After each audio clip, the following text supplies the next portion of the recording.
We'll guide you through how to upscale video in DaVinci Resolve using the latest and most effective methods. If you find this helpful, consider subscribing and liking the video. First, open DaVinci Resolve and import your video clip into the media pool. Once you have your clip in the timeline, go to the inspector on the top right of the interface. Here, you'll see a lot of settings you can adjust, but we're focusing on the scaling options.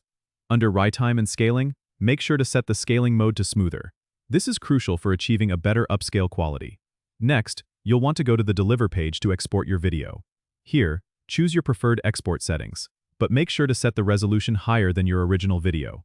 For example, if your original video is 1080p, you can upscale it to 4K by selecting 3840 by 2160 in the Resolution drop-down menu. It's important to choose an appropriate codec as well, like H.265, for a good balance of quality and file size. Now, before you hit the Render button, go and double-check that the Render at Maximum Depth option is checked. This ensures that DaVinci Resolve uses the best quality settings during the export process. Once everything looks good, click on Add to Render Queue, and then hit Start Render to begin the upscaling process. Depending on the length of your video and the power of your computer, this might take some time, but the result will be worth it.